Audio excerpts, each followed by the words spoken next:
Sore di Pondok Pesantren Darul Ma'arif, Desa Brangas Barat berjalan tenang. Di ruang tamu sederhana, seorang ustadz bersongkoh hitam duduk sambil menunggu waktu.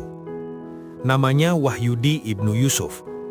Pendakwah sekaligus pimpinan Yayasan Darul Ma'arif itu baru saja menyelesaikan sebuah ikhtiar penting, menulis buku 5 Jurus Mahir Membaca Kitab Gundul. Buku itu lahir dari kegelisahan yang sederhana. Banyak orang ingin bisa membaca kitab klasik tanpa harokat, tapi rasa takut dan berat sering datang lebih dulu. Banyak yang ingin bisa baca kitab, tapi merasa berat duluan, ujarnya. Padahal menurutnya, belajar bahasa Arab bukan sekedar pilihan.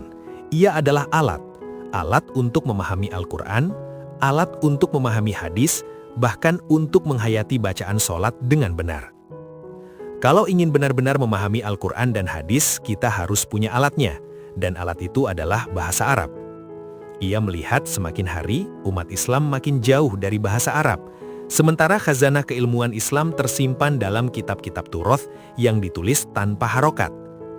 Tanpa dasar yang kuat, kitab Gundul hanya tampak seperti rangkaian huruf yang membingungkan. Ustadz Wahyudi teringat masa belajarnya dulu. Prosesnya panjang, tidak instan.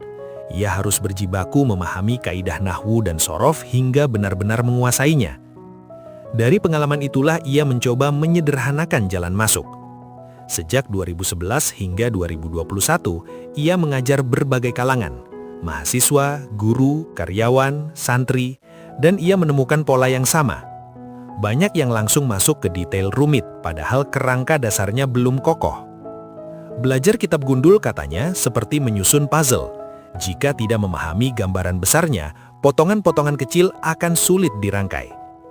Dari situlah lahir 5 jurus sederhana. Dimulai dari sorof, memahami perubahan bentuk kata, karena sorof menurutnya adalah fondasi, ibarat ibu dari ilmu bahasa. Lalu mengenal jenis kata, memahami kedudukan kata dalam kalimat, mengetahui pengaruhnya terhadap i'rab, hingga akhirnya mampu menentukan harokat akhir kata dengan tepat.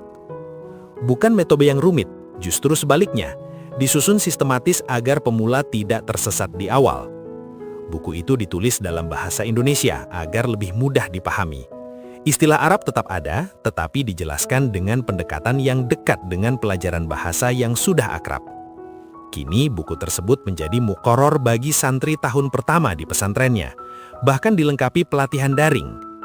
Bagi Ustadz Wahyudi, kebingungan di awal belajar adalah hal yang wajar. Itu tanda seseorang sedang berproses. Yang penting adalah tidak menyerah. Bahasa Arab itu bahasa Al-Quran, bahasa Nabi, bahasa kebangkitan. Ia berharap generasi muda tidak lagi alergi terhadap kitab Gundul, karena di sanalah pintu memahami agama terbuka lebih luas. Kalau ingin merasakan nikmatnya membaca Al-Quran dan sholat, pahami maknanya, dan itu dimulai dari bahasa Arab.